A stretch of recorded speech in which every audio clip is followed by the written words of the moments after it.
Are we ready? Jeremy's going to be asleep on Are you ready? I'm ready. I'm not going to be Just sleeping. do me a favor. Just bring the mic a little bit closer to you. Yep. Yeah, always keep it close. There we go. I'm just going to be telling my life story. Are you ready? I'm ready. All right. This is Inside with Outsiders. My name is Jenika Asgari, and today we have a close Outsiders family member, Jenika Enakhimion, who is a brand marketer here with us. Thank you for being here. Thank you for having me. I'm glad you're finally here. Finally made it. Finally, It's been a finally. long time coming. I mean, you've been a huge part of Outsiders, so it's about time you've been here. You've been a huge help on a number of levels, right? But beyond that, you're also engaged to Jamal, who I met you through, who's a huge part of Outsiders. I'm marrying into the family. You're already in the family. You don't have to get married to make that happen, but you're getting married, so it's official. It's official. It'll be official soon. So what's interesting is, when I first met you, it was out. I believe it was on first time I really remember talking to you was on one of our adventures, our winter hike, I believe, Mount Minzy. And it was snowing, and you were like a pig in shit, essentially, because, like, in a good way. Like, you were in your element, right? So it's not a bad thing, right? So you're, like, in the outdoors, in the snow. You're from Spokane, Washington. Yes. You're a big skier. You're an adventurer. You're an outsider. And it was cool because I didn't, not to say that it's good to judge a book by its cover, but you're a beautiful girl, right? Thank you. And but you're not prissy, which at least you didn't come across that way in the outdoors, which is really cool. And I was like, when I met you, I was like, Jamal, like, you caught a good one. I probably have my high maintenance moments, but I am not afraid of the cold or the outdoors. Right. I'm very happy outside. Yeah, it was evident, and it was great to see you like so comfortable in the outdoors and so receptive to what our mission is and so on. So, but I also automatically could tell that wasn't your first time outside.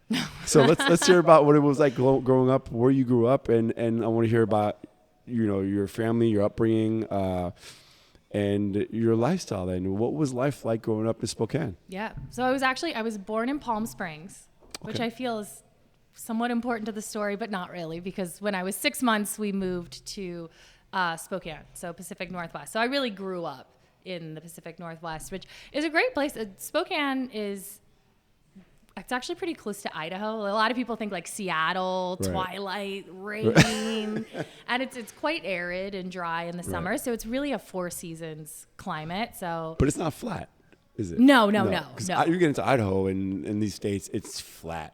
Yeah. Well, actually, no.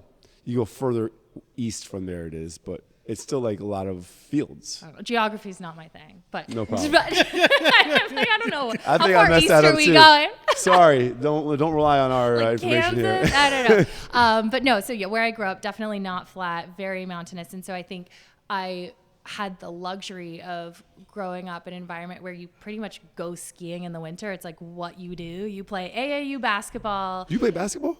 Until 7th. I retired in the 7th Seven? grade. Seventh grade. You're tall. What are you like? I'm going to say you're 6 feet. I know you're not going to say you're 6 feet. I'll say you're 6 feet. 5'11". Whatever. 6 feet in the heel. But I didn't grow until later, so I was just getting laid out on the floor, and I decided that was not how I wanted to spend my weekends. I would rather spend them on the ski mountains. So. How old were you when you started skiing? And who Yeah. was the facilitator of that in your family? It was my mom. I started skiing, 4 or 5. Little. My brother and I started at the same time. He's 2 years younger than me. And Shout out to Connor. Connor's part of our LA team. I love your brother. He's awesome. He's the best. Yeah. He's the best. We could talk about him all day. But so we grew up 2 years apart, but we were definitely raised kind of the similar age. We started things at the same time. And so I'll remember it was Christmas morning, and I got my skis, and he got a snowboard, and I think they were about this big. And we, I think, got season passes to Mount Spokane. And I remember we took one lesson, and I remember the lesson. I knew I was really good at going and not so good at the stopping. And I had no fear as a kid. It does not hurt to fall when you're little and you're so bundled up. Yeah. And I would just fly down the bunny hill and at the bottom and just go and fall and go and fall. We figured out the stopping later, because as you get taller, you didn't it hurts more. You didn't pizza on the way down? I don't know. I couldn't be bothered. Really? I was just I don't know. And I didn't have like the leg strength to stop myself. I just kind of. Why did you get skis and your brother got snowboard? Because we did everything opposite growing up. Oh, it was okay. like if I went right, he went left. He liked blue, I liked red. You know, Right. it was just and he was kind of more fun adventure. I think, early 2000s, it was like X Games. Like I feel like snowboarding was having this like cool for moment. sure. It's still very fun. I haven't never attempted it. I've attempted it once. I'm a skier as well. Yeah. And my dad was a huge skier. He's the one who facilitated my brother and I skiing. Yeah. And what people don't know, my dad's from Iran, but some of the best skiing is in Iran. Some of the best, like the mountains in Iran, in Tehran, north of Tehran is amazing ski mountains. They're better than Aspen. I have no idea. So a lot of people don't know. I don't expect people to know because when you talk about Iran, you think political No one talks issues. about that. Exactly. So my dad was a really, really good skier. Matter of fact, he ended up being sponsored skier by Ski Magazine here in the States when he came here by accident. Anyway, he got us on skis when we were really young. And it's funny, I want to ask you, your parents have diverse backgrounds. Did your dad ski? I know your dad your parents are, you're multiracial, right? Yes. Or biracial? Yes. I don't know what terminology you want to use, but yeah.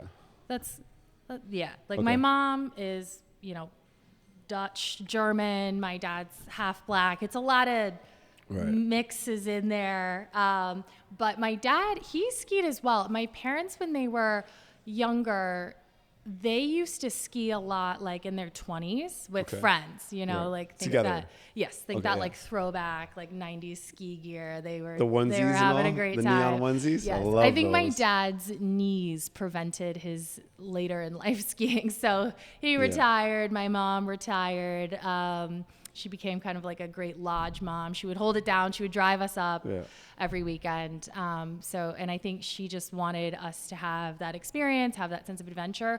I feel so lucky that she started me in skiing at such a young age. I think it's hard to learn as an adult. Well, what I've heard about skiing versus snowboarding is skiing is easier to pick up, harder to master. Snowboarding is harder to pick up, easier to master. I tried snowboarding once and I was on my ass the whole day. My ass, wrists, elbows, knees, it were killing me. And I was like, I'm not doing this again. Yeah. No.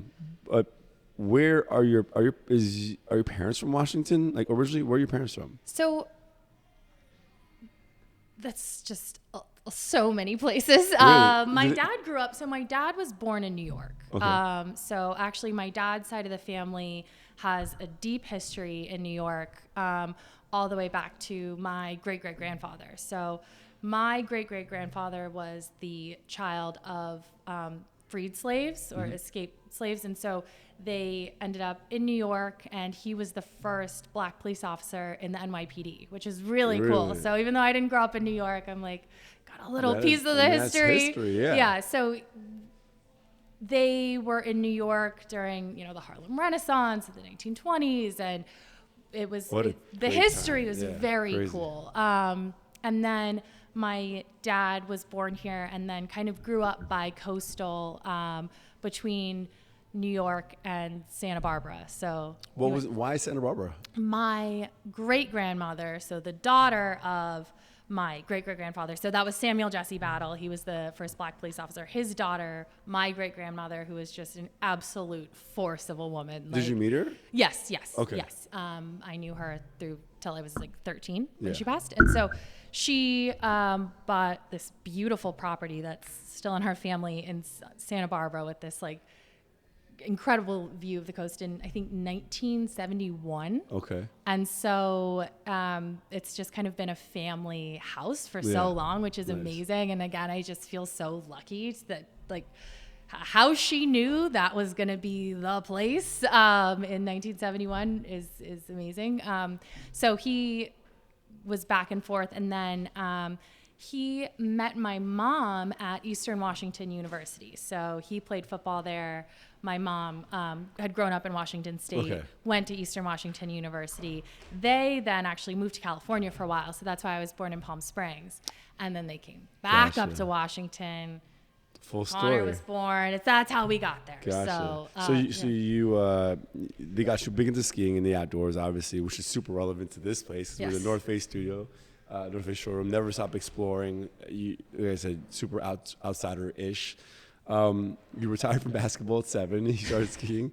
What was like? growing up, like, what did you envision adulthood would be like for you? Oh gosh. I probably was watching like too much Gossip Girl in my formative years, which I think is how I ended up in New York. But no, I think. But you went to, sorry, go ahead. So I think for me, growing up, I loved my childhood, like looking back, played soccer all through high school, very active, very outdoors. I think when I went to school was sort of that pivot for me. I didn't really see myself living in Spokane my whole life. I kind of had. Are you saying it that way to be nice? Like you were like, I had to get out of there for sure, or? I mean, it wasn't a question. And I think I think a lot of that comes from my dad. He sort of has that never stop exploring mentality. Yeah. He travels the world. He grew up, very bi-coastal, and he always instilled travel in us. And so from a young age, he was taking us to New York and taking us to LA, and I just wanted to see more of the world. So it wasn't, I have to get out of Spokane. It was like, I have to see what's out there, and I still go back to Spokane probably twice a year. Home, I always say home is where your mom is. So in my mind, that's still home. Yeah.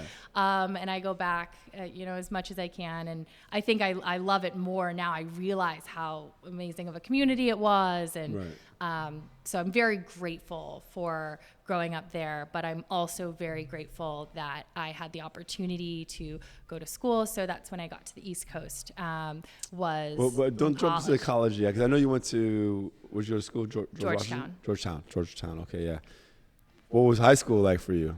High school was funny. You weren't an athlete other than skiing. Is there a ski team in your high school? I didn't do any type of ski team, and there was no ski team in my high school. So I went to public school. It was great public school, and I really loved the school. My high school was getting to college. So I was the oldest child in my family, and not just my immediate family, but extended family. And so there is this love of higher education in my family. So the topic of where is Jenika going to school started, when I was 13, 14, we were touring schools. Right. And so I always thought I would go. Early? It was that your choice, saga. Or was that your family kind of instilling it in you early? I was into it, but that was really, my dad was just so passionate, and he was just so excited. What were his choices if he had a choice of where to send you?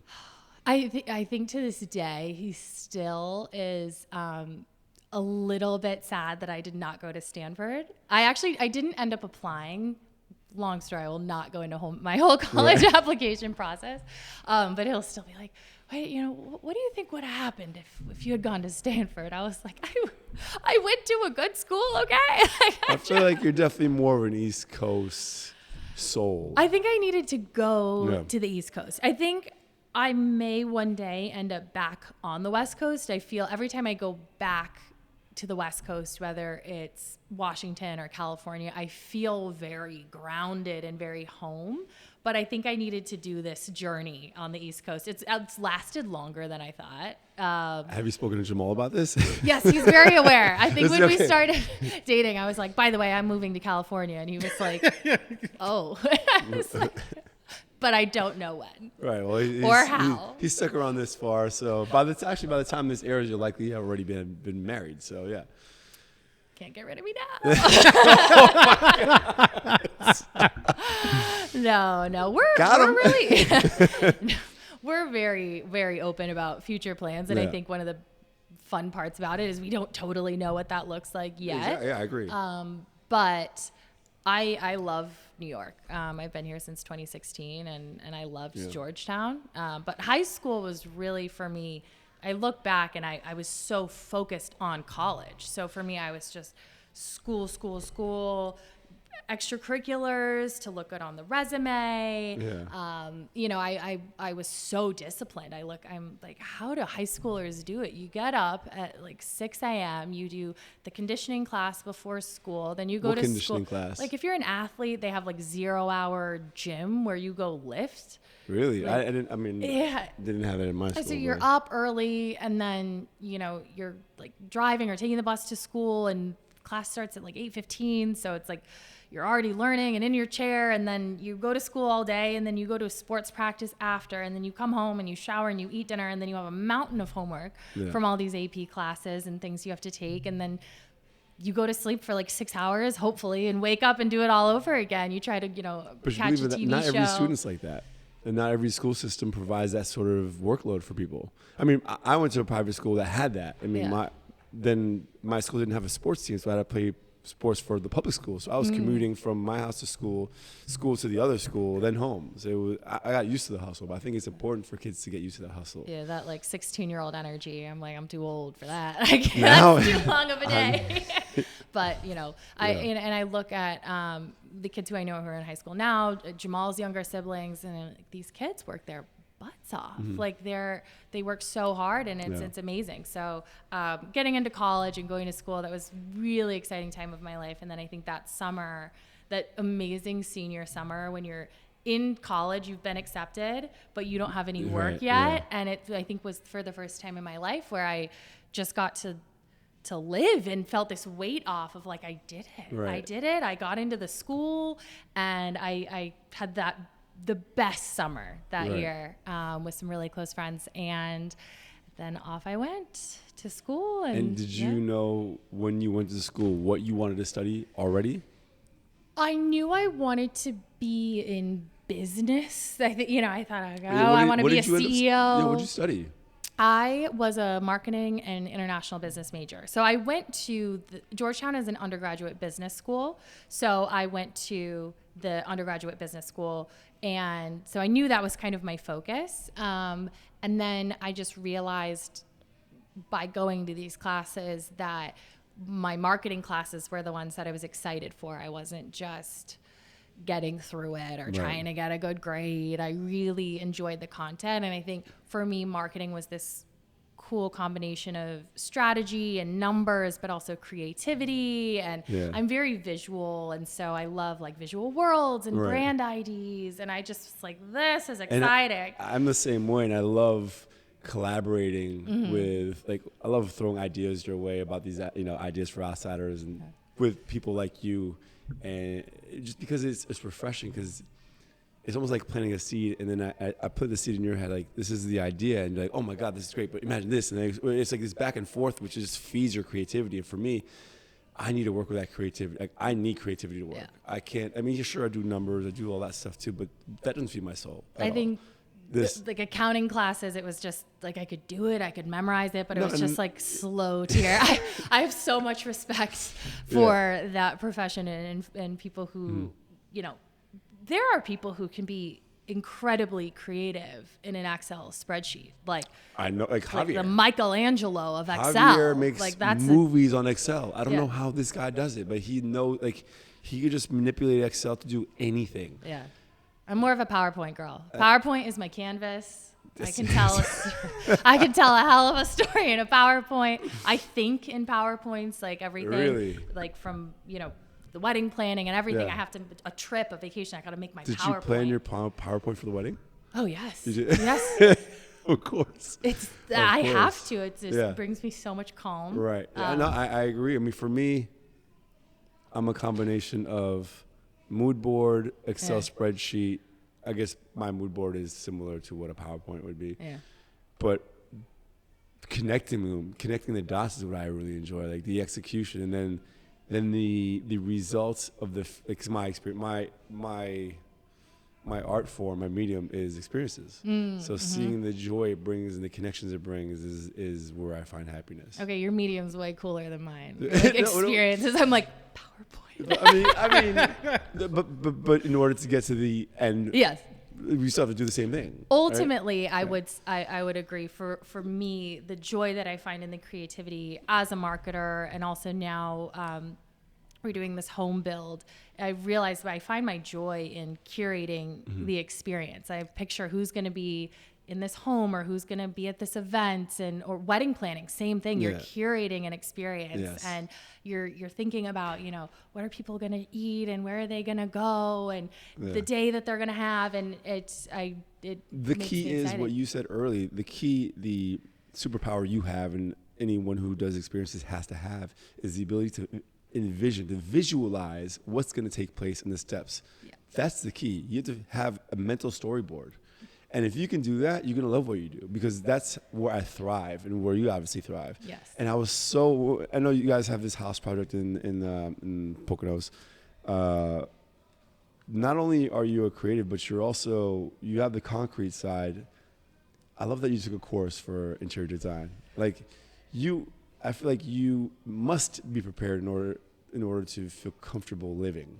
I love when I do something and I'm passionate about the topic. I want to know everything about it. I don't like going into, when you're building a home, you have to go to, the finishing experts. You got to go to the flooring people and the kitchen people. And I didn't like that they were saying words. I didn't know what they meant. This lingo, this type of material or tile, or what's a Caesar stone countertop. And so I was like, I want to know. Like, I need to know, especially when you're building a home, so you're not bamboozled by prices and that, there's so much going on and so many moving parts. So I'm much more comfortable when I know every step and I know deep knowledge about the thing. It's funny because, anyone who's going to be successful in anything has to have that information. But I really base mine off of feeling, of intuition.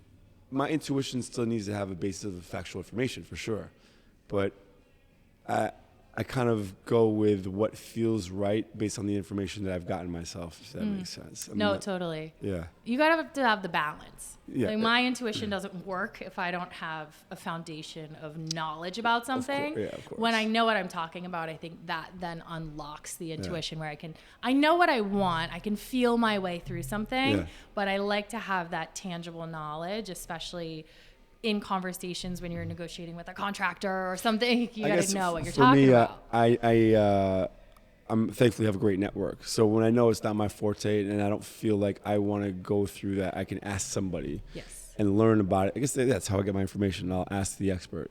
That's, instead of diving into it myself, sometimes I go to who I know can feed me the information that I need, and they know what I want. Yes. They know the vibe. We're going on a tangent here. College.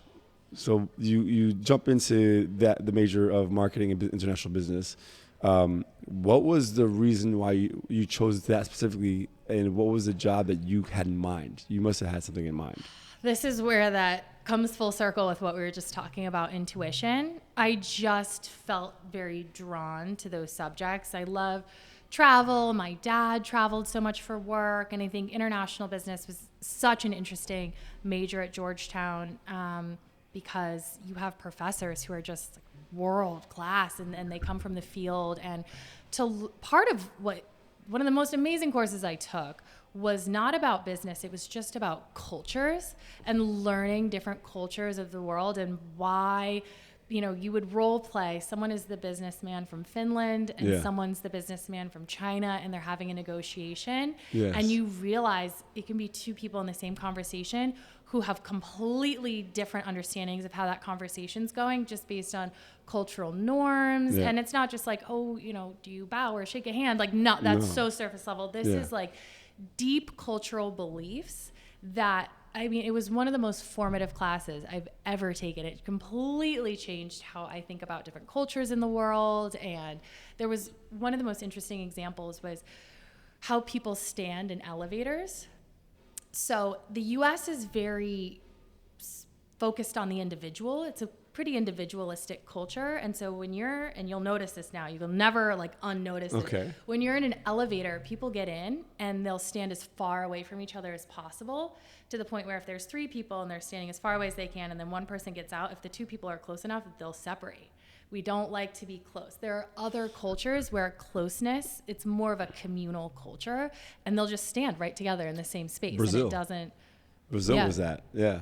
Yeah. That's really interesting. So it's just deep stuff like that I just remember 10 years later. Yeah. So, but that was just very intuitive when I would go to those classes. I wanted to keep going. And so, and it was just a really good program that encouraged double majoring. And it's so interesting that that's what fascinated you. Remember, there was I had to fulfill a certain class, a course.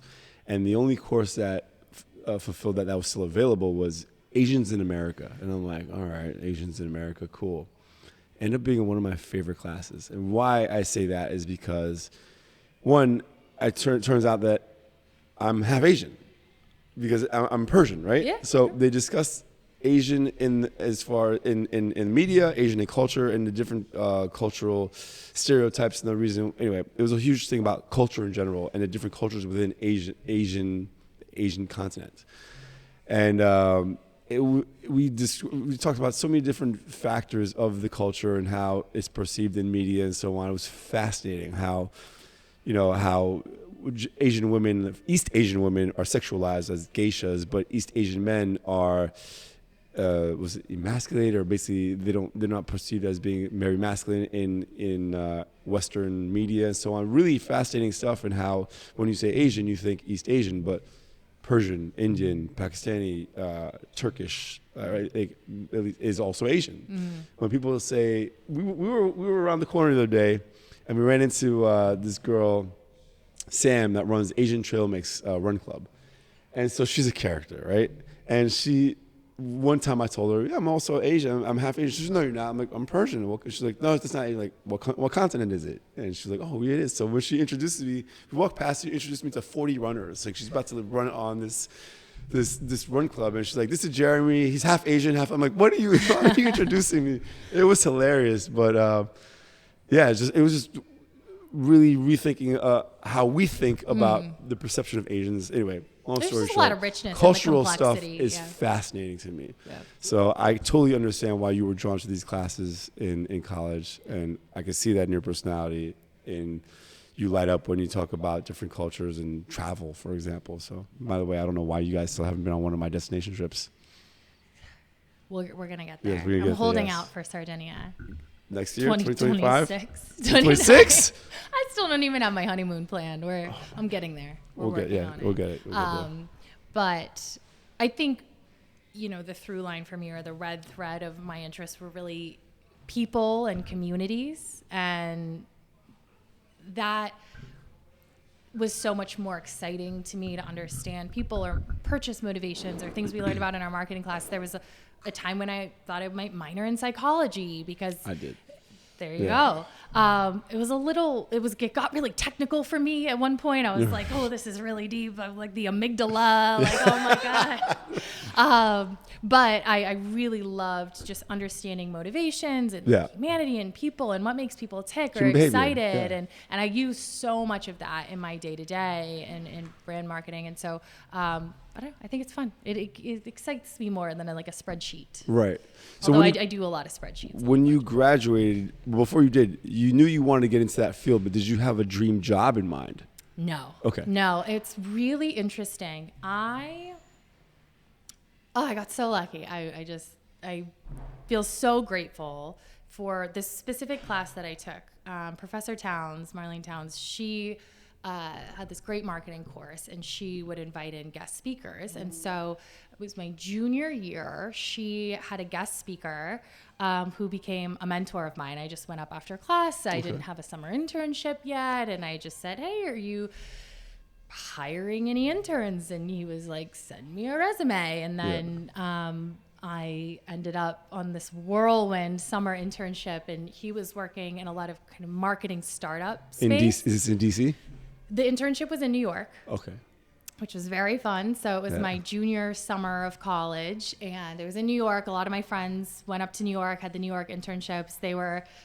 Most of them were doing this standard finance internship, and then I was doing this crazy marketing internship that within like 2 weeks we were on a yacht in Cannes. There's a big Cannes creative festival, which is a lot of advertisers go. And so the client that we were working on, they just very spontaneous company that no longer exists. They were like, we're going to Cannes, like at a yacht, like 2 weeks before, which is crazy. Most companies plan that out months and months and months in advance. So it was so much fun. I had no idea what I was getting into. But my mentor, Sean, he and I we continued to work together. So I went back, I did my senior year, graduated, and then ended up working for him in the marketing field, but more our clients were folks on the sell side who were trying to work with brands and agencies. And so Sean was called the great connector. He knew everyone. He had this community that was just, I mean, I've never seen anything like it, and never will. And to be a part of that and to work, as his right hand every day and meet CMOs and everyone in this industry was just so lucky, and just kind of this thing I fell into. As I always say, I couldn't have scripted it. But it was just a funny journey. There wasn't necessarily a direction.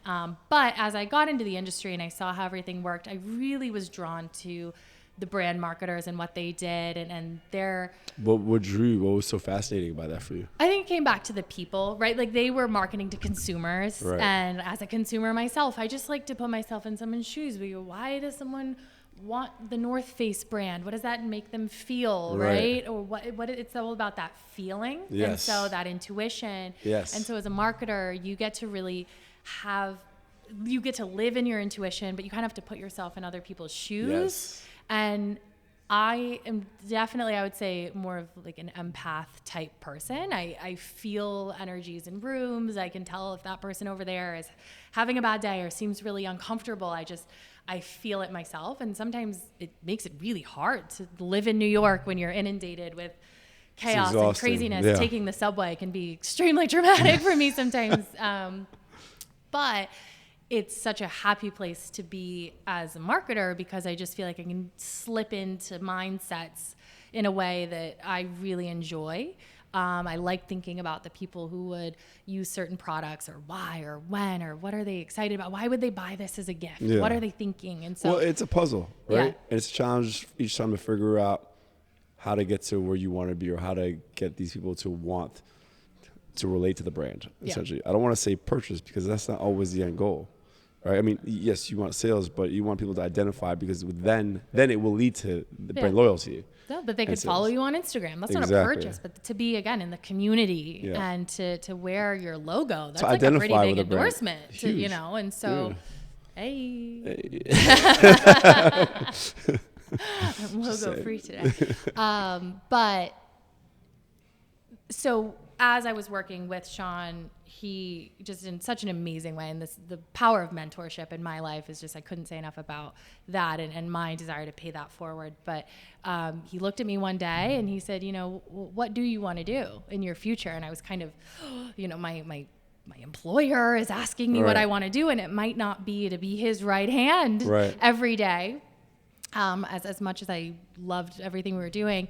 And it just kind of was like, I think I want to maybe one day work as a brand marketer. And he was like, I see that for you. I want that for you. And did such a selfless thing in helping connect me with the right folks to get where I am now. So super special. So do you see, are you where you're meant to be? Yes. Yes. Very, I think. I can answer that question. Say yes. Yeah. 100%. You are. You can tell. You can feel when someone's like. No, I'm saying I can answer that for you. Oh, I thought you meant for you. You too. Well, for me too.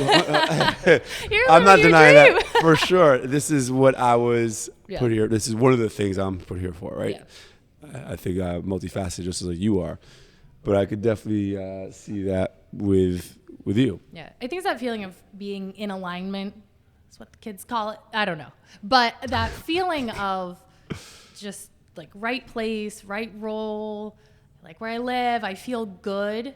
I think if you wake up and you go to work and you don't feel good, look for something else. You spend so much time there. And I had jobs and I had certain times of my life where I wasn't in alignment, and I could feel it. There was just this tension, this anxiety, this discomfort, this like you don't know quite what's wrong, and you have to be very self-aware and be introspective to realize that you might not be fully in living your best life. But so to be here now, I'm really grateful for those times, because once you do get on that right track, you just feel it so naturally. You're like, things just kind of click. And like I would say, for anyone who doesn't feel that or doesn't resonate with that, like keep searching, because I just think everyone has a purpose. Everyone has a thing that they're going to be the best at. Yes. So if you're not feeling seen or validated in your workplace, like keep exploring, keep finding that right thing, because I just think it's great when you get there. I agree. So that's where you are now. Yes. And so Professionally, you're where you want to be. Personally, obviously, it sounds like you're definitely where you want to be. Are you exploring as much as you want to? Are you being active as much as you want to? Never. Yeah. I mean, I have, 100 places I want to travel to, Right. Jamal and I, last night we were watching Parts Unknown, and, Yeah. I could just I could get on a plane and go anywhere. But the realities of life right now, to keep my sanity, juggling a few balls with work and this cabin build and my day job. Yeah. And so to keep my sanity, I do need to stay a bit grounded at the moment. And a good amount of our travel is weddings. We're in the weddings Right. era of life. So, but it takes you to amazing places. I just got to go to Rio in February in Brazil. I was there in January. I was supposed to be there for that. I got thank you, Caro, for inviting me. I was dying. It was like almost like watching your stories. I was like so sad. I wanted to be there so It was bad. beautiful. Rio is one of my favorite cities on the planet. The culture, the landscape alone. Talking about landscape, mountains and ocean in the same place. I didn't expect it. I think you see the mountains and the ocean, and it's like, it's beautiful. And we went to some of the islands, and I was like, it's like that. Jurassic Park, but I like know. no scary dinosaurs. So it was awesome. Well, I'll definitely make it back there. Maybe one day if you guys also go back, and I'll join you for sure. But that's a spot I'm definitely going back to. So on the note of like exploring and doing stuff for yourself, what do you do for fun? Right now, We'll say now and then say in general when you're not inundated with like 15 projects. yeah, right now, fun for me is really getting into the creative side of interior design with this home build project. I find so much peace and honestly probably a little bit of control in just designing. A little bit. I don't ask Jamal about that. But I think when I do get to be with the people that I love, like that's the ideal. And I think as I'm realizing, getting more into adulthood, in my early 20s, it was so much going out. I lived with my friends. I had roommates. I was constantly with my friends. And now free time and time to like go grab dinner, it's harder to come by these days. So for me, it's just being really intentional with my time and prioritizing. I think if there's a thing that I'm working on right now, it's just being really clear priorities and making sure that, in the craziness of life and the day to day, that I still stay really connected with my community. And living in New York, it's like, you can't just stay inside of your apartment. You got to go out. It's one of the greatest cities in the world. It has world-class restaurants and amazing, experiences. And so I do try to get out and be in New York and not just be inside and focus heads down. But The challenge is finding the balance, right? yes, Yeah. yes. And of course, when we can to get outside, that's a big one for me. Of course. Even the other day, and this has been a beautiful week of weather in New York. And so just to go for a walk, go outside to get lunch and just... Do you bike ride? Do you cycle? I don't, but Would you? I would. We had a lot of fun doing it. Not in the city. I get just bicycling in the city. So it's I understand. I mean, I'm not afraid of it. It just feels like a lot of things could go wrong. Yes, if you're not confident, I don't recommend it. That's the thing. It's like driving. Unless you're doing it like, the exception would be if you're riding with a big group, like a Rockaway ride, for example, which is like 150 plus people. Yeah. In that regard, you're with a massive group, so you have the masses, the critical mass to protect you in that sense. Right. So yeah. I don't want to just like hang a right hand turn and just someone opens a car door. I don't know. Yeah. But I do respect people who bike in the city because it's like definitely one of the best ways to get around. I'm a walker. You're a walker? Yeah. Walker. If you want walking, we don't want you getting hurt. Walking is great for you. So what are some I want to ask you two parts to this question. What is a personal goal and a professional goal you want to achieve? There's no time limit, but what is something that you feel like I have to do this? So I'll just go with what I'm going with right now. You know what I mean? Like personal goal right now for me is boundaries, but in a healthy way. Just staying very, it's probably the busiest time in my life that I've ever had. And so for me, I've never been good at, just managing people and time. It's like, I want to say yes to everything. I want to do everything. Yeah. And I'm realizing right now I need to focus on the things I really want to do well and do those very well. And sometimes that just means like, not always no, but maybe not today, maybe next week, and just creating more calm for myself, not oversubscribing. It's a lot of growth there. Yeah. It's a lot because you want to do everything. But when you finally realize that you cannot and you're spreading yourself thin, everything you do is kind of shitty because you're taking on too much. Yeah. Then refining yourself and focusing on the stuff that matters to you.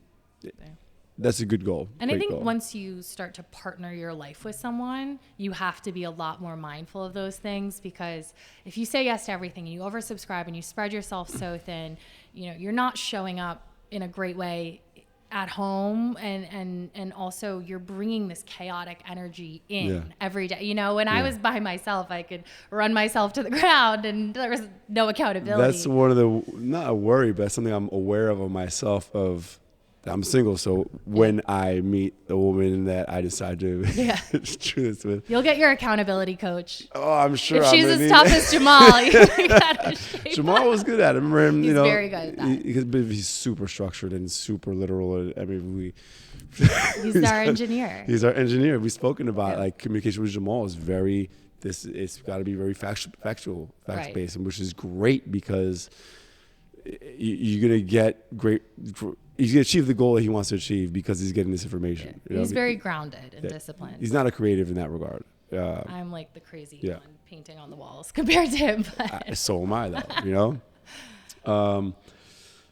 Let me go up and see these questions here. What advice would you give high school you? Oh, my gosh. Just calm down. Just breathe. It's fine. Tell me, what do you mean by that? Well, I told you a little bit, so much of my high school was just so focused on getting into college. It was like my Roman Empire was like college admissions. And I think, again, no boundaries. If I never said, hey, family, this is too much. I'm overwhelmed. We don't need to make my college admissions the 2-hour topic of Thanksgiving dinner.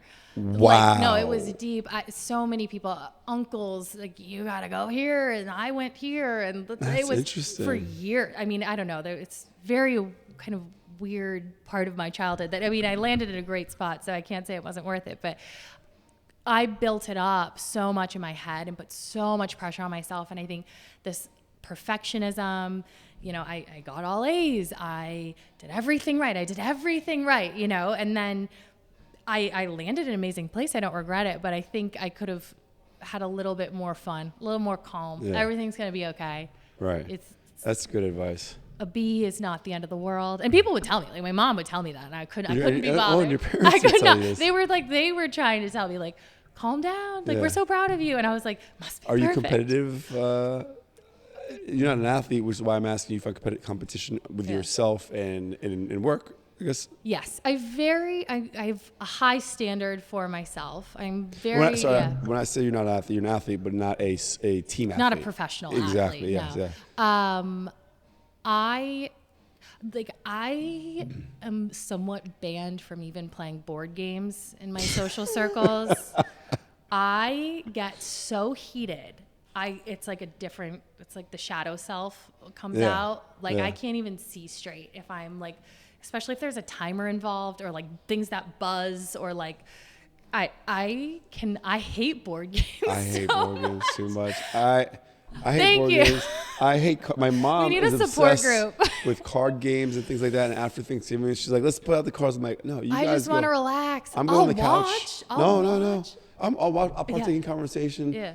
I'll take a nap. I'll eat food, and I'll come in and out and have a conversation the way I want to. But no, I'm good. And if people are like, "Oh no, but you're gonna have so much fun," and it like takes away from their fun if I don't play, and I'm like, "No, I have a tendency to throw things like gently, like a cart, but it's just not who I want to be." So when you say, "Are you competitive?"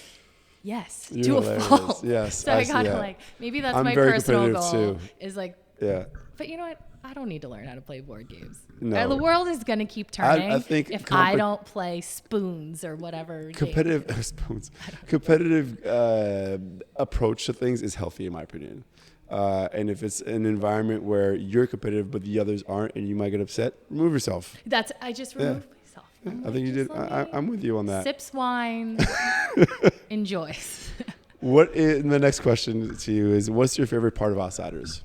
Oh, I mean, for me, being outside and like taking that first breath of clean outdoor air when we get out of the van is like the high, but then I think it's not just being outside, it's who you're with. And I really think it does feel like a family. You see folks come week over week, you make friends. I love the focus, especially for women. I think as a woman myself, and I would like to go hiking, it's very intimidating to go by yourself. And also New Yorkers, like, we don't have cars. So if you want to go on a hike, you have to like find someone with a car or rent a car.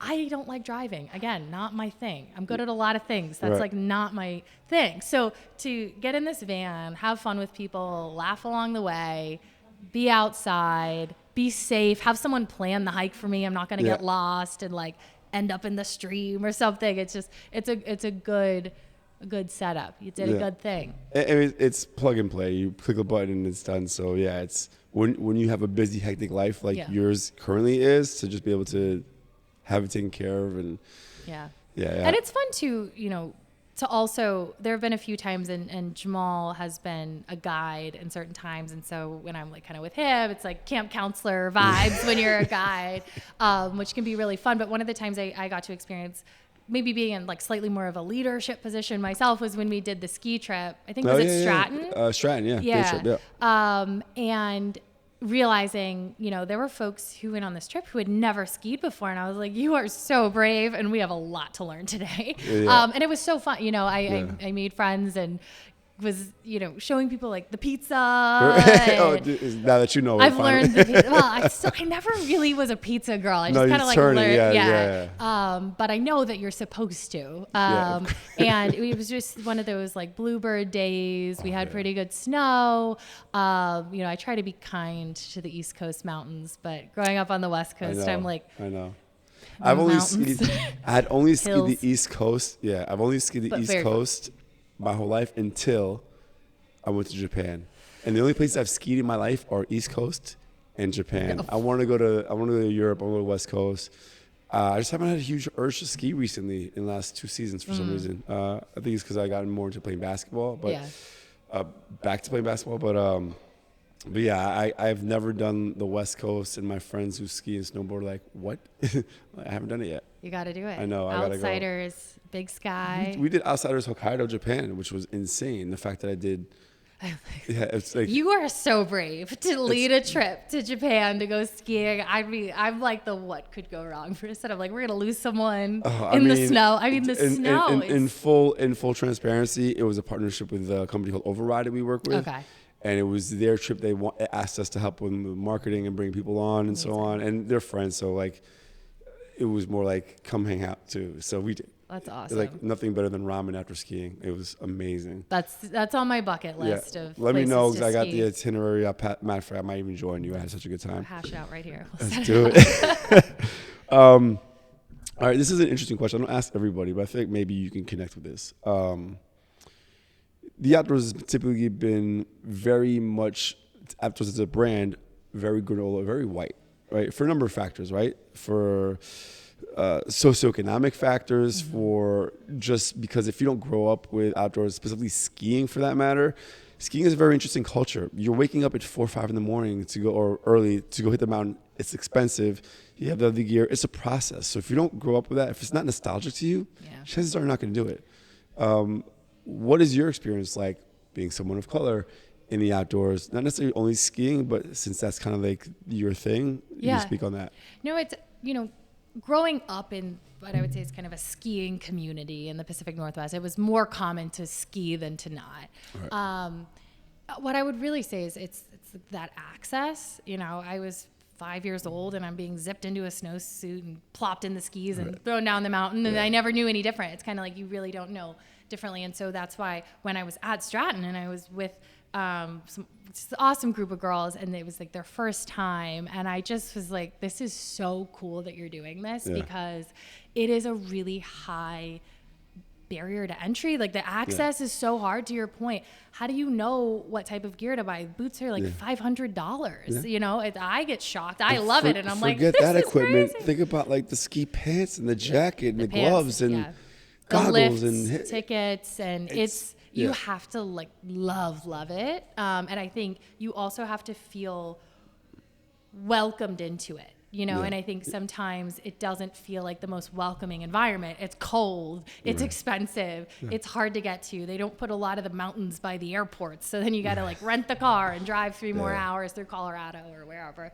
So you know, I would hope that more, like, honestly, more programs like Outsiders that break down some of those barriers to entry. You can, you know, sign up for the ski trip, and so much is covered in that. And then when you get into like ski rentals and things like that, you know, it does make it more accessible. And then once you're up there, and maybe it's your second or third time, and you really start to like get the speed and get the hang of it, you realize why people wake up so early and do this crazy thing on a mountain in the freezing cold. It's, for me, such a high skiing, because it's just one of the only times where my brain goes just so quiet, because you have to be so present, especially when you're going really fast. Like half an inch or just you lean the wrong way, you're out, you're gone. So I have to focus my whole attention just on like my body and my movements, and it's so calming in a weird way. So. Cycling is that for me as well. Cycling, skiing, anything where you, like you said, you have to be engaged in, right? Otherwise, if you're not, you're gonna hurt Reformer Pilates, interestingly enough. Really? I've never done that. It's very technical, very small movements. You have to be super connected in your body, and then you're also on this machine that's raised up. So if you mess up, you could fall off, which is my concern. So I'm very present at Pilates. Basketball, I think anything active, which is why, you know, with Outsiders, it was about just not necessarily being a hiking club or a cycling club. It was about doing everything fun and outdoors, but being present because you're active and with others. So I hear you. Good answer to all that. I'm not sure if we specifically answered. Oh, we did. We did answer that question. Here, we're in the North Face studio, showroom. I keep on saying studio, but it's North Face showroom. And you see everywhere it's written, never stop exploring. We may have answered this already, but how do you incorporate exploration in your life now? Like, how do you make sure you get that outdoor time? I don't have as much of it as I would want right now. So that's my candid answer. Right. But I think taking the moments that I can, and I think, you know, for me right now, a lot of my outdoors time is standing outside of this cabin we're trying to build in the Poconos. So, well, you have plenty of outdoor time once that's done. Right, exactly. And so, but exploring for me, I mean, it's so much of what I want to do on a day-to-day basis, exploring just different topics. One of the things I work on a lot at work is our sustainability initiatives. And so for me, I'm so driven by that personally, because I find so much joy in the outdoors. The fact that we're losing that. Losing winters is like, so, I wish more people appreciated the outdoors, because I just think you'd be so driven to preserve and protect how beautiful. Well, I think the importance of these winter sports and making it more inclusive to everybody is going to only help, because once you get addicted to these mountains and skiing and so on, and especially in the East Coast this year, we didn't get snow. Yeah. So when you start realizing you can't partake in the things you love because nature doesn't have that, it doesn't provide it anymore, then you are more aware of taking care of it. Yes. So I really, really am charged by that certain topic. So for me, exploring right now, sometimes it's in my house, but I'm doing more of a mental explore of things like regenerative agriculture, or, you know, reading books about, you know, what could actually have positive impact in the environment. You know, we're not going to save this planet just off of like recycling, you know. There's just, it's such a big issue. And I think that's, you know, for me right now, kind of my charge, and something that just really lights me up is to just protect this thing that I love so much, that I grew up surrounded in this beautiful Pacific Northwest and never knew any different. I didn't know that there were, concrete deserts and things like that people didn't just always have access to nature. And so now living in the city, realizing how much I miss it sometimes, and really how grounding and amazing it is to be in nature. It lights me up. Yeah. No, I hear you, because people assume that I was always a big hiker and outdoors person because I started Outsiders. Outdoors, yes. I always like being outdoors and cycling, basketball, all that, but I was never really a hiker. And I developed this love of it because I've realized, like you said, when you open that door, when you first step out at a trailhead, that feeling of like letting go of the city's stain of stress. Yeah. And New York has a beautiful energy. Like, there is an energy of New York that I love, that like charges me up and gets me out of bed. There's two parts to that energy. But yes, there's the other side of it that can just be very draining if you don't get to, get out of that and just breathe for a minute. So I agree. Next couple questions are fun. The next question is actually something I just put down. I have like a list of questions I use to get conversation to a few key points. I haven't asked this question at all. Chris is going to be like, what's a fun fact about you no one knows? Oh my gosh.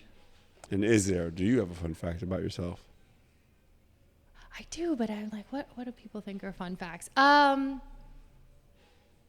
gave a lot of it away. My like inability to play board games is probably one of my That's hilarious. quirks. Yeah. I think, my family history in New York, but I would also say I love to balance that family history on my dad's side with my mom's side. So my mom's family came from Holland, and they were bakers. So they had a bakery, and every year at Christmas time, my family, both in Spokane and Seattle, we get together and we bake the original recipe of cookies, and it makes like 1,000 in the batch. And it's this like multi-day process. And the flour alone, you make this like of the dried ingredients, we call it the volcano. And then you create the middle with all the wet ingredients, and then everyone around like mixes the dough together, and we bake 1,000 cookies. Who eats all these cookies?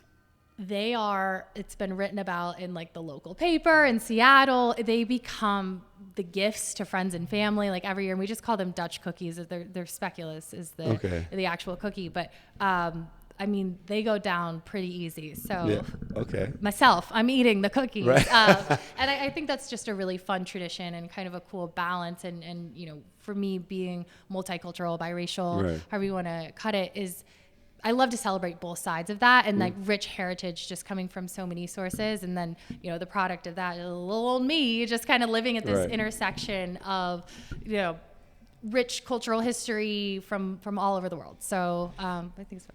You spoke about Dutch baking, and one of my favorite pastries was Stoofwaffel. Yes. Those are so good.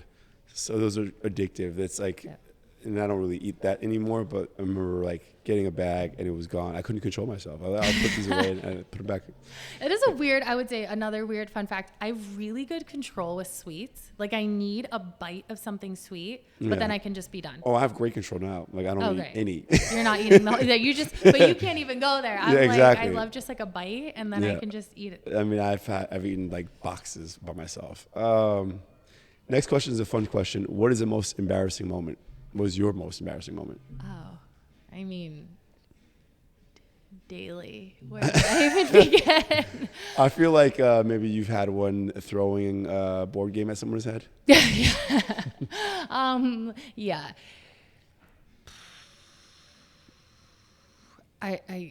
You're now making me flash back through like all of this drama. Just think about one embarrassing thing that you think might be funny or embarrassing, whatever you want to share. I can be a little clumsy. So I have tripped. And so when I was also growing up, I got my height later, but the feet, they came early. So I had like bigger feet as a kid. And that like kind of I had a complex about it, like elementary school, middle school, and a lot of my friends in that age were more petite, so they had like these cute little feet, and I was like, gonna be tall, but not yet. But I had tall girl feet, and I have so many memories, just a montage in my head. Our high school had stairs, so it was a 4-floor high school, but no elevators. So we were doing the stairs all day, and the number of times I've tripped up the stairs with all your books in high school, and they just go fly. I mean, it's like out of a movie. Mortifying. Yeah. And I still do it to this day. We trip up the stairs of the subway. I don't know. I try. If you had Jamal here, he'd probably. I see it though. I don't know why. No offense, I see it. Like a little gangly. I think we've gone on hikes and I've seen you stumble on I'm sure. roots and stuff all the time. Yeah, but I'm good at tripping, but not always falling. Like I'm a good tripper. I'll catch myself. I have a lot of practice with it. Highly experienced tripper. Put that on your resume. All right, so last segment is a series of 5 rapid fire questions. Yes. Are you ready? And Chris, you ready? 5 rapid fire questions. Awesome. All right. So, you ready? First question is, what's your favorite city other than New York City? London. I'll go with London right now. Okay. Yeah. And you're getting married right outside by the time this airs. You'll be yeah, right outside of in London. England. Okay. What do you love about London so much? It's just great cultural city. Like it just feels kind of like the epicenter of the world in different cultures. Despite some of the old stereotypes, amazing food.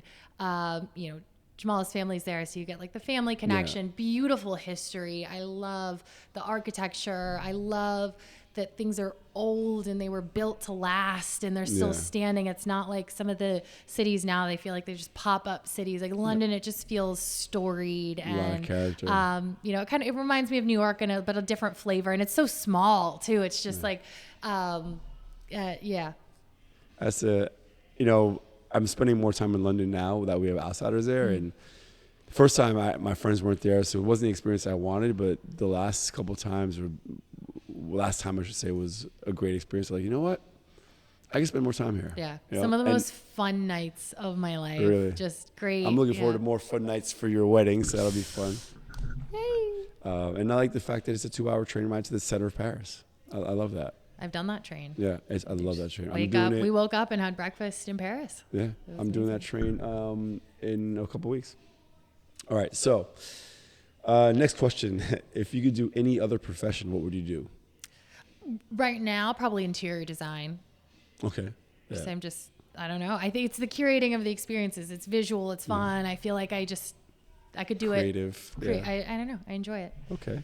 I see that as well. What's your vice? Cheese. What kind of cheese? All of it. No, I don't like. I'm gonna this was controversial. I don't like the gooey, sticky, stinky cheeses. So what kind of cheese do you like? Like that, sharp, like a Parmesan or a Oh, so Pecorino or like an aged Gouda, a hard like cheese. a hard, salty. Gotcha. And they say I know. it's like almost gives you the same effect of like, I don't know, like heroin or drugs or something when you eat cheese. Yeah. Like guilty. Really? I love like the French, not the very sinking ones, but like Camembert is one of my favorite ones, but I also do like those hard ones. I appreciate the craft, but it's not my vice. I mean, not my vice either. My vice, if I had to say, that's where I don't have the self-control. The sweets, Cheese, I'm like, really? oh, whatever. It's like, oh, just one little more slice, just a little more slice. Like half the things. Guess you'll have cheese at your wedding, for sure. I don't know. I can't remember the menu. I don't want to stress you out. I know. I'm like, did I finalize the menu? No, don't worry. You have some time. What's your greatest fear? Oh my gosh. So tripping up the stairs to the subway. No. I think my greatest fear is because I kind of have this thing of like, what could go wrong? I always have this of what could go wrong. And I think my fear is letting the fear get in the way. That's a great answer. So I fear my fear. Yeah. So I got to conquer it. That's anxiety, right? It's fear of the future, of things that, or even being afraid of the fear of the future. I like to be prepared, but Yeah. I think sometimes you can maybe not take big risks or swing big. And again, that's something that I've learned from Jamal, who seemingly has no fear and takes big risks. I'm like, okay, it's okay. It's like there's a whole big, world out there, and you don't want to miss out for fear of what could go wrong. There's a difference between big risks and calculated risks, and Jamal's taking big calculated risks. Yes. That's a difference. That's very important. Yeah, absolutely. So I overcalculate, and then I'm like, I don't know about any of this. Yeah, I think it's just a matter of having time to get confidence in yourself, in the fact that you're not going to let yourself make a bad decision. Yeah. There was a good book by, I think it was Brene Brown, about leadership that I read that was helpful with that. Yeah. And failure is okay. I mean, the way I grew up, that was my biggest fear growing up, was like failing at something, being bad. So, now I realize you learn so much from that. Like, that's how you get to the next step. Sometimes you fall on your face. It's still a big fear of mine, though. I'm not gonna lie. Like, I know that's when you have the most growth, but it still scares the shit out of me. Yeah, not fun. No. Last question. What's your favorite food, and what you brought today? Is that your favorite food or one of them? It is. So I love sushi, specifically takeout sushi. I also love omakase. Okay. This is a great bento box of sushi. And here's why. Okay. Picture like Friday night, right? You've worked hard in the week. Okay. So you're painting the picture. Go ahead. And then you're in your sweats. Yeah. And then you just get this bad boy. Where's my camera? Oh, did someone eat some of this? You ate it. Oh, you scared me. I'm like, so you ate this? No, but imagine you just get this Wait, did you eat this? takeout sushi. No, I think it sloshed a little bit on the way. Oh, it scared me. I thought somebody ate it. There's gaps because it moved around. Okay, but like a beautiful box of takeout sushi. Okay, but yeah, just it not definitely slid. moved You know around. what I mean? It slid. But Here we imagine go. it not slid. That's so funny. I thought somebody ate the food from me. I was like, Jeremy, did you eat my sushi? Imagine. What'd you bring, by the way? Sorry. Oh, it's half gotten eaten. I told you it was too good. But no, and then you just have maybe paired with a nice crisp white wine, optional if you're really living it up. Nothing just says just fun and joy to me, like some good takeout sushi. I can relate. Not the sushi I like sushi, but you said something about being home after a long week and on a Friday. But for years I couldn't be. For years I'd work hard all week, and then I had parties. I was throwing parties for work. I was promoting events, so concerts and nightclub stuff. Keep this by me. It's not safe in your arms. And I swear I didn't touch it.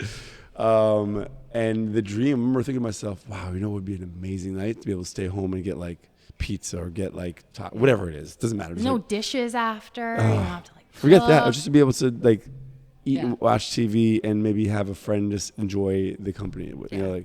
That was a fantasy. That was exotic to me, What a because world. otherwise every night I was in an amazing New York City nightclub that everyone was trying to get into. But to me, exotic wasn't that. It was being able to stay home. Yeah. It's just good. But I'm seeing your vision. So let's open this up again real quick. Oh gosh, I know now that's what do you all like sloshed here? around. So this is is he having a go-to order here? No, they tell you how to pair it. They tell you what Oh, sauces oh, to really? put it with. Is this your go-to spot, Sugarfish? It's a good one. I live above Domo. Domo. That's my mom's favorite. Yeah. Yeah. We do a lot of Domo. Yeah. I would have brought that, but I didn't know if it would keep on my journey here. Right. So the Sugarfish was a little closer. Gotcha. So no, it's great, and it's a treat, but it's not super unhealthy, so I don't feel guilty after. Do you know what I found out recently though about sushi? Don't ruin this for me. I know it's Someone not ruined it for healthy. me. No. Not... It's not that it's unhealthy. There's only one ingredient there that messes it up for me. Because I can't do. Can you not do the soy sauce? No, well, they have gluten-free soy sauce. There's sugar in the rice. Oh. I didn't know that. I had no idea. It's called Sugarfish, so maybe. I mean, not necessarily. I'm saying in general, Yeah. And it makes sense to kind of keep it together, right? Wait, Japanese rice or all rice? Japanese rice. Not Okay, rice. yeah, good. It's just sugar and vinegar. Sushi, specifically sushi rice, yeah, not it's Japanese. sugar and vinegar. Okay. Yeah, I had no idea there was sugar in there. So now I'm like, great. Now I gotta avoid that. Anyway, You can have these ones.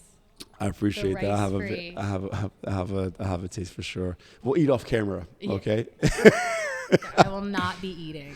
Jenika, I appreciate you being on the show. I appreciate your involvement and your belief in outsiders. It means the world to me. in so many ways. I've told you before, but I don't know if you really know how much it meant to me. So No. thank you very much. I appreciate being your friend. I appreciate that Jamal has you as a fiance and a wife by the time this airs. And thank you for involving me in your lives. Appreciate that. Well, thank you. Thank you for a platform to tell my story and talk about all my embarrassing moments. We'll talk about more falling up the stairs many more times, and hopefully we can do that in different cities across the world. You know, I look forward to traveling with you guys and doing all the fun stuff. I love it. All right, Thank guys. you. Thank you. Stay tuned for the next episode. Woo.